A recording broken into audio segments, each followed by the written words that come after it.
Isn't Halloween just the greatest?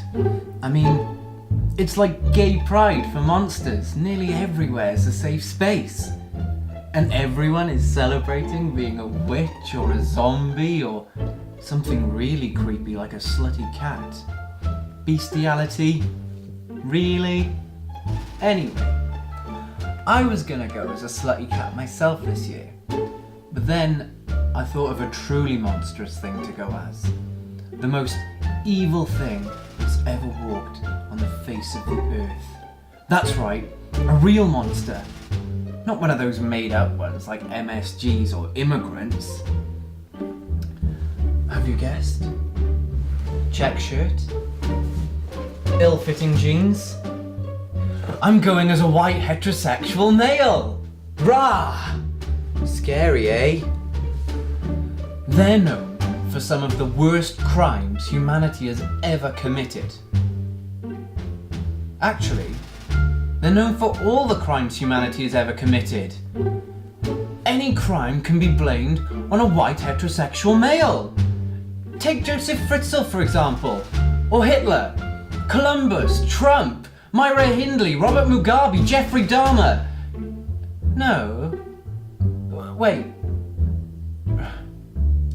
Anyway, we've done this enough times. Tonight's story is about a young woman.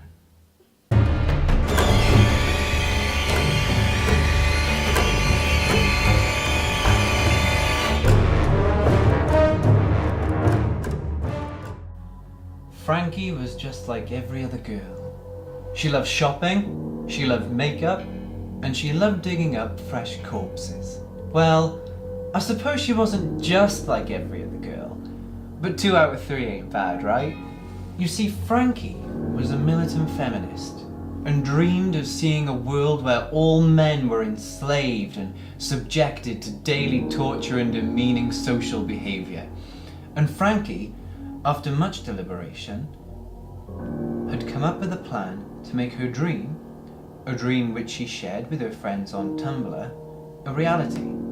All it would take was reanimating the body parts of the recently deceased, after they had been surgically reassembled, to create an unstoppable killing machine. Then, Frankie would read to the monster the Scum Manifesto by Valerie Solanas, The Female Eunuch by Germaine Greer, and the entire works of Gloria Steinem, and that would set it off on a rampage against mankind. Frankie now had all the parts she needed.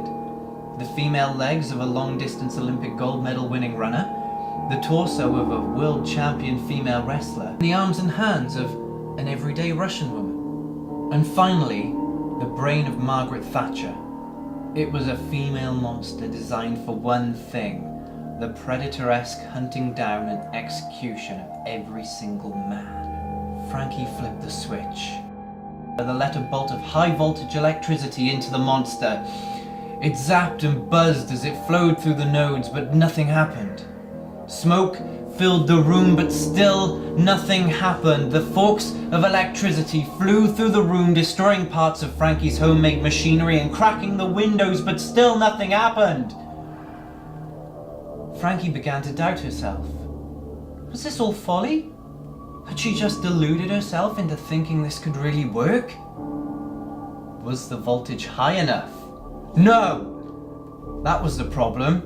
Not that reanimating the dead was impossible, and even if it could be done, what were the chances it could be done by a teenager with no medical, surgical, or scientific education? No! The problem was the voltage wasn't high enough.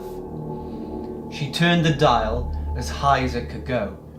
It drained all of the power from her parents' house. Then it drained all of the power from the neighbours' houses. Then the whole street. Then all the power in the town was being drained into her room, through the nodes and into the monster. If her parents were yelling, "Turn that awful music down," Frankie couldn't hear them.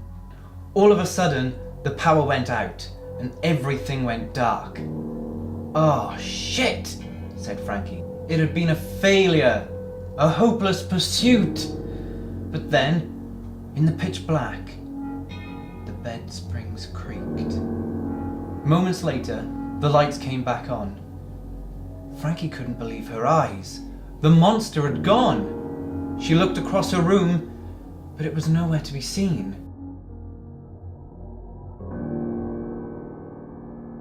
It had a murderous look in its eyes. It reached out, trying to grab Frankie. She spun and jumped out of the way just in time, falling to the floor in the process. Oh dear, what a turn up for the books. Who would have seen that coming? Frankie's monster wanted only one thing, to kill its creator in vengeance. Such a shame, really. Still, the chase scene was quite epic. Through woods,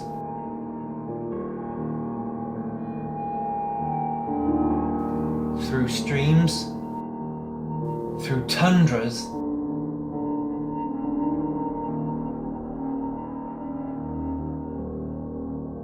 eventually, Frankie found herself in a dead end. Not far from where she lived, actually. The monster roared and closed in on her. Oh, poor Frankie.